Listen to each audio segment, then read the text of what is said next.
ओम परमात्मने नमः। भीष्म द्रोण प्रमुक्तः सर्वेषां च महीक्षिताम् उवाच पार्थ पश्येतान् संवेत्तान् कुरुनिति। भीष्म और आचार्य द्रोण के सामने तथा संपूर्ण राजाओं के सामने श्रेष्ठ रथ को खड़ा करके इस तरह कहा कि हे पार्थ, इन इकट्ठे हुए कुरुवंशियों को देख। भीष्म द्रोण प्रमुखतः सर्वेषां च महीक्षिताम्।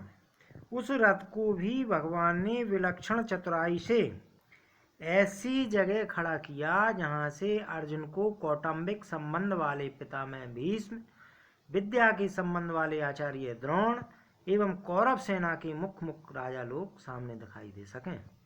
उवाच पार्थ पश्येतान् संवेतान् कुरुनिति। कुरु पद में धृतराष्ट्र के पुत्र और पांडु के पुत्र ये दोनों आ जाते हैं, क्योंकि ये दोनों ही कुरुवंशी हैं। युद्ध के लिए एकत्रित हुए इन कुरुवंशियों को देख, ऐसा कहने का तात्पर्य है कि इन कुरुवंशियों को देखकर अर्जुन के भीतर यह भाव पैदा हो जाए कि हम सब एक ही तो हैं, इस पक्ष के हों चाहे उस पक्ष के हों, भले हों बुरे हों, सदाचारी हों चाहे दुराचारी हों, पर हैं सब अपने ही कुटुंबी। इस कारण अर्जुन में छिपा हुआ कौटुंबिक ममता युक्त मोह जागृत हो जाए और मोह जागृत होने से अर्जुन जिज्ञासु बन जाए, जिससे अर्जुन को निमित्त बनाकर भावी कलियुगी जीवों के कल्याण के लिए गीता का महान उपदेश दिया जा सके। इसी भाव से भगवान ने यहाँ पश्येतान संवेतान कुरुन कहा है, नहीं तो भगवान पश्येतान धातराष्ट्रान समानिति ऐसा भी कह सकते थे, परंतु ऐसा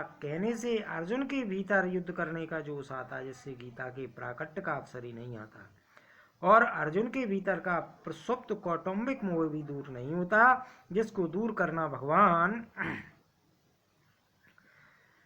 अपनी जिम्मेदारी मानते हैं। जैसे कोई फोड़ा हो जाता है तो वैद्य लोग पहले उसको पकाने की चेष्टा करते हैं और जब वह पक जाता है तब उसको चीरा देकर साफ कर देते हैं। ऐसे ही भगवान भक्त के भीतर छिपे हुए मोह को पहले जागृत करके फिर उसको मिटाते हैं। यहाँ भी भगवान अर्जुन के भीतर छिपे हुए मोह को कुरुन पश्य कहकर जागृत कर रहे हैं, जिसको आगे उपदेश देकर नष्ट कर देंगे।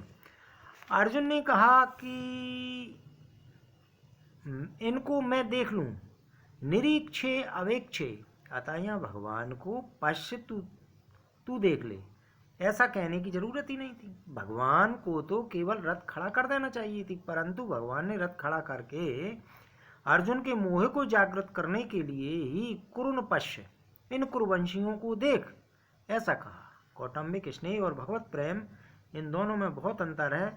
कुटुंब में ममता युक्त स्नेह हो जाता है और कुटुंब के अवगुणों की तरफ ख्याल जाता ही नहीं, किंतु ये मेरे हैं ऐसा भाव रहता है। ऐसे ही भगवान भक्त में विशेष स्नेह हो जाता है तो भक्त के अवगुणों की तरफ भगवान का ख्याल जाता ही नहीं है, किंतु वह मेरा ही है ऐसा ही भाव रहता है। कौटुंबिक स्नेह में क्रिया तथा पदार्थ, शरीर आदि की और भगवत प्रेम में भाव की प्रमुखता रहती है। कौटुंबिक स्नेह में मूलतः मोह की और भगवत प्रेम में आत्मीयता की मुक्ता रहती है। कौटुंबिक स्नेह में अंधेरा और भगवत प्रेम में प्रकाश रहता है।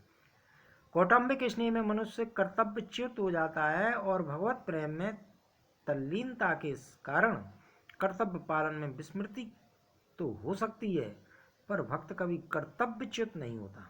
कौटुंबिक स्नेह में कुटुंबियों की ओर भगवत प्रेम में भगवान की प्रधानता होती है।